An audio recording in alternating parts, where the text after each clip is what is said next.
আমি কন্যাশ্রী আচার্য, contact number 84-205 নিচে দেওয়া হচ্ছে। যারা প্রথম দেখছো এই ভিডিও, যদি আমাকে পছন্দ হয় অবশ্যই লাইক এবং সাবস্ক্রাইব করো, আর পছন্দ না হলে করো না। আর যদি ভিডিওটা, আমার এই ভিডিওতে পারপাসটা হলো সবসময় সহজ করে কিছু বলা। তো যারা প্রথম দেখছো এবং মনে করছো যে ফ্রি কনসালটেন্সি নেবে, তাহলে আমাকে একটা হাই লিখবে এবং ওটা চাইবে। ফ্রি কনসালটেন্সির লিঙ্কটা আমি পাঠিয়ে দেবো, ওটা দেখে যা যা রিকোয়ারমেন্ট আছে সেগুলো পাঠিয়ে দেবে। আমি যখন ফ্রি হব 15 মিনিট আধ ঘন্টা আমি ফ্রি কনসালটেন্সি দিয়ে দিই। আর আজকের ভিডিওটা হচ্ছে প্রাণের সঞ্চারটা কিভাবে হয়, এবং সেখানে বিজ্ঞানেরও একটা ব্যাপার থাকছে, আবার বিজ্ঞানের বাইরেও একটা থাকছে। তো যাই হোক, দেখো, আমরা যে মানুষ হিসেবে আমরা যারা ক্লেম করছি আমরা মানুষ, আমরা জীবিত ব্যক্তি। এবার একটু ব্যাকগ্রাউন্ডে যাও। একজন নারী এবং একজন পুরুষ যখন শারীরিক আনন্দ ভোগ করছে, তখন একটা শুক্রাণু একটা ডিম্বাণুকে যখন নিষিক্ত করছে, তখন অনেক শুক্রাণুর মধ্যে যে শুক্রাণুটা ডিম্বাণুকে নিষিক্ত করতে পারলো, সেই শুক্রাণুটাই কিন্তু তুমি, সেই শুক্রাণুটা আমি। সে প্রত্যেক জীবিত ব্যক্তি কিন্তু ওই এক একটি শুক্রাণু। যে শুক্রাণুগুলো অনেক শুক্রাণুর মধ্যে থেকে বেরিয়ে জীবিত হয়ে ডিম্বাণুকে নিষিক্ত করেছিল বলেই মাংসপিণ্ড, রক্ত মাংস সমেত একটা মাংসপিণ্ড মায়ের গর্ভে তৈরি হলো। তো এখানে বিজ্ঞান কিন্তু বিজ্ঞানীরা এটা অবশ্যই পারে, একটা শুক্রাণুর সাথে একটা ডিম্বাণুর ফার্টিলাইজেশন করানো, নিষিক্ত করলো। ওকে, তাহলে শুধু ফার্টিলাইজেশন করানোর পরই কিন্তু প্রাণটা সঞ্চার হচ্ছে না। ফার্টিলাইজেশন করার পরই কিন্তু প্রাণটা সঞ্চার হচ্ছে না। মায়ের জঠরে ওই যে মাংসপিণ্ড, রক্ত সমেত একটা বডি, তার মধ্যে প্রাণটা কোথা দিয়ে আসছে? প্রাণ আসছে ব্রহ্মরন্ধ্র দিয়ে। মানে ওটা এইটুকু ভিডিওর মধ্যে বোঝানো একেবারেই সম্ভব না, তাও চেষ্টা করছি যে এই প্রাণটা কিন্তু কোনো বিজ্ঞানী আজ পর্যন্ত এনে দেখাতে পারেনি। H2O এই কম্বিনেশনে দুটো হাইড্রোজেন একটা অক্সিজেন মিলে জল তৈরি হয়। দুটো হাইড্রোজেনও বিজ্ঞানী রাখতে পারবে, একটা অক্সিজেনও রাখতে পারবে, বাট ওই দুটো মিলিয়ে প্রচুর জলের সৃষ্টি কিন্তু করা অসম্ভব।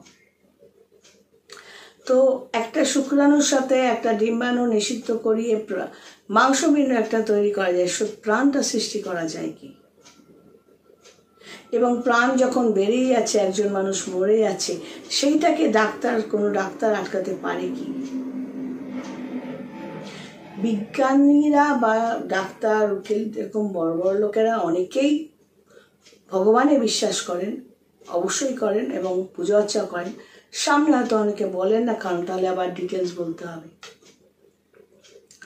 যাই হোক, তো এটাই বোঝাতে চাইছি যে প্রাণের সঞ্চারটা কিন্তু ওই আত্মার মাধ্যমেই হয়। একটা আত্মা মানে একটা অস্তিত্ব।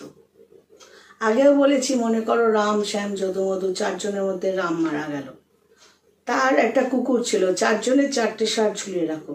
এবার যদি তার কুকুরকে বলো রামের শার্টটা খুঁজে বার করতে, সে কিন্তু খুঁজে বার করবে। অথচ রাম তো মরে গেছে, তার শার্টটাই ঝোলানো আছে। এবার তুমি বলবে গায়ের গন্ধ, গায়ের গন্ধর আবার অস্তিত্ব কোথায়? অর্থাৎ গায়ের গন্ধটা দেখা যাচ্ছে না, কিন্তু একটা কুকুরের ঘ্রাণ শক্তি অনেক বেশি সাধারণ মানুষের থেকে বলেই সে কিন্তু সে ঘ্রাণ শক্তি দিয়ে হয়তো সে খুঁজে বার করতে পারছে ওটা রামের শার্ট। অর্থাৎ একটা অস্তিত্ব কিন্তু থেকেই যায়, মানুষটা বেঁচে থাকুক বা না থাকুক। ঠিক একইভাবে একটা আত্মা যখন একটা শরীরের মধ্যে ঢুকছে, সেই আত্মাটা যখন শরীরের মধ্যে ঢুকছে, সে সিলেক্ট করে দিচ্ছে এই শরীর, এই গর্ভটা আমার জন্য সুটেবল কিনা। কিছুটা তার নিজের হাতে, কিছুটা তার কর্মফলে তৈরি হয়ে যায়। কোনো চিত্রগুপ্ত বসে বসে তৈরি করছে না। ঠিক যেভাবে একটা আম গাছের থেকে প্রচুর আম সৃষ্টি হচ্ছে, প্রত্যেকটার মধ্যেই কিন্তু আঁটি থাকছে।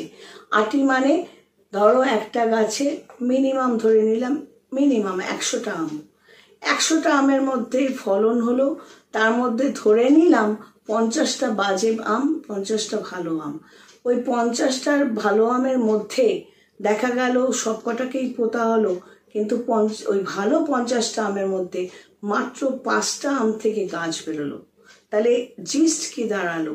একটা বড় আম গাছ থেকে 5টা আম গাছ দাঁড়ালো।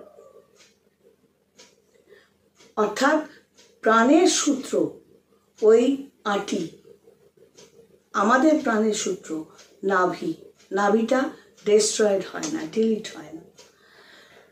তো এই প্রাণের সূত্র বলতে কি বলে না, গাছেরও প্রাণ আছে, গাছের প্রাণ আছে তো গাছ নড়ে না কেন, কথা বলে না কেন, বোঝার ব্যাপার আছে।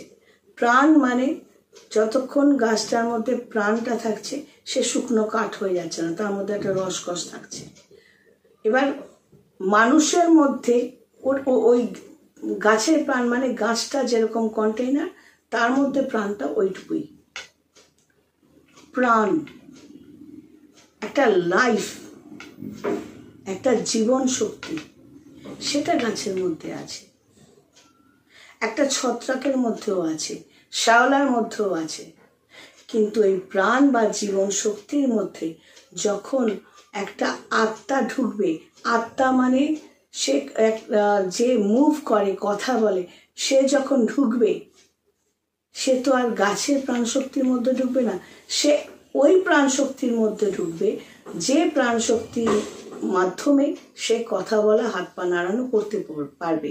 অর্থাৎ মানুষের মধ্যে যে জরায়ুর মধ্যে যে ফ্লেশ অ্যান্ড ব্লাডের বডিটা, তার মধ্যে আত্মাটা ঢুকতে পারবে। যখন আত্মাটা ওইখানে ফরমেশনটা নিচ্ছে, তখন সেটা হয়ে যায় জীবাত্মা, জীবের আত্মা। ঠিক যেভাবে জন্মের সময় জন্ম হওয়ার জন্য যতগুলো মাস লাগে, মৃত্যুও কিন্তু কোনো মানুষের একবারে হয় না, সাডেন ডেথ হয় না। আপাত দৃষ্টিতে অ্যাক্সিডেন্ট হোয়াট এভার মনে হতে পারে। একজন মানুষ যখন শরীর ছাড়বে, অর্থাৎ তার জীবাত্মাটা বেরিয়ে যাবে এবং আত্মায় পরিণত এসে মুভ করবে অন্য জায়গায় অস্তিত্ব হিসেবে, তখন ঠিক একইভাবে 7-8 মাস ধরে শরীরের বিভিন্ন অ্যাক্টিভিটি এবং যেটাকে ডাক্তাররা বলছে হ্যালুসিনেশন, তো তাদের অ্যাক্টিভিটিস এবং তাদের সেন্স, তারা কিন্তু বুঝতে পারে যে আমাকে চলে যেতে হবে, শরীর ছাড়তে হবে। ঠিক যেভাবে আমরা 8 মাস 9 মাস পর এন্ট্রি নিই, দুনিয়াতে পা রাখি, দুনিয়া ছেড়ে অর্থাৎ সকল শরীরটা ছেড়ে যাওয়ার আগে কিন্তু আমরা বুঝতে পারি যে আমাকে এখন তৈরি হতে হবে। দেখবে অনেকের বাড়িতেই আছে যারা মারা যাওয়ার আগে বিভিন্ন রকম এমন কথা বলে যে যাতে বুঝতে পারবে। অনেকে হয়তো ভাবে এরকম কথা এখন বলছে কেন, না, তারা বুঝতে পারে, কিন্তু সবসময় কেউ বোঝাতে চায় না যে আমি কি দেখছি, কি দেখে আমি এদের বলছি, তাহলে এরা ভয় পাবে বা নার্ভাস হয়ে যাবে। তো এরকম অনেক ঘটনা আমি ফেস করেছি, যেখানে অনেক ক্লিয়ার ছিল, আমি জানতাম যে এই মানুষগুলো থাকবে না। তো এই আশা এবং যাওয়া, এটা নিজেদের কর্মফলেই তৈরি হয়। আমরা প্রত্যেক জন্মে যা যা কর্ম করতে থাকবো, সেই অনুযায়ী আমাদের আসা যাওয়া চলতেই থাকবে। ঠিক যেরকম একটা সোনার গয়না বাউটি নিয়ে গেলে তার মধ্যে ধরো ব্রোঞ্জ রয়েছে, ব্রোঞ্জটাকে ভেঙে ওই সোনা দিয়ে আবার নতুন একটা গয়না তৈরি করলে, গয়না তৈরি কিন্তু খাঁটি সোনায় হয় না, কিছু খাদ থাকে। সব জীবন্ত মানুষের মধ্যে কিছু না কিছু খাদ আছে। তো ওই সোনার সাথে সোনা মিক্সড হয়ে নতুন গয়না তৈরি হলো। সেই রকম ভাবেই আমরা যখন ফার্স্ট জন্মটা নিচ্ছি, মানে একটা নতুন জন্ম নিচ্ছি, প্রথম দিকে খাদ ছাড়া, যত বড় হই খাদ মিশতে থাকে এবং এক একটা গয়না সবাই তৈরি হয়ে যায়। সেটা পিতলের গয়না হই, সোনার গয়না হই, রূপোর গয়না হই, এক একজন এক একটা ফরমেশনে আমরা চলে আসি।